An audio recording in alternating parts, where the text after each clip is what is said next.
Début de rassemblement timide, les filles armées de feutres dessinent des larmes sous les yeux de leurs camarades.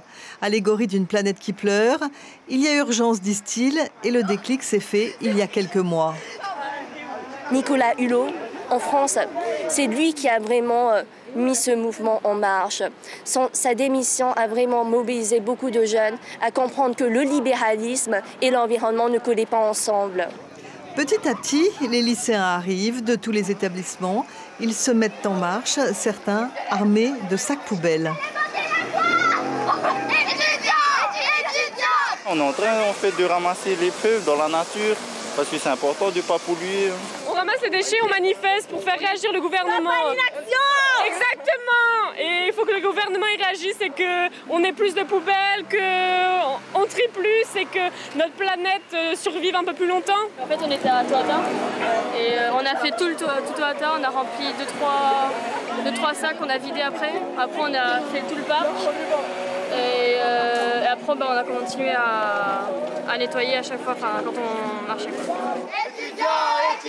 Tous ces jeunes ont travaillé leur sujet. Dans le cortège, ils savent pourquoi ils sont là.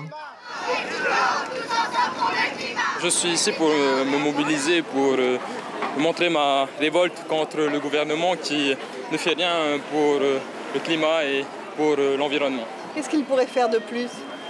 Il pourrait mettre des politiques comme par exemple améliorer l'alimentation en Polynésie, promouvoir justement une agriculture bio et aussi arrêter le glyphosate et les pesticides qui nuisent énormément à notre santé.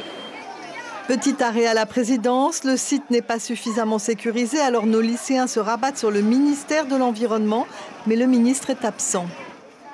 C'est pas si simple, il y a beaucoup d'administratifs à régler, notamment au niveau de la sécurité, de l'encadrement. Il ne faut pas juste organiser comme ça.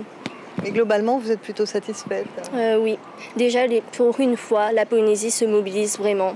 On peut montrer que même si on n'a pas le droit de voter pour la majorité d'entre nous, on a vraiment une opinion. On veut que ça change, on veut améliorer la situation pour notre Fénois.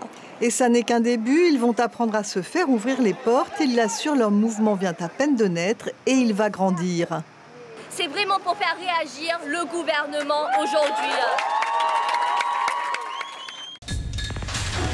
L'information en continu sur Polynésie la première, Internet et réseaux sociaux.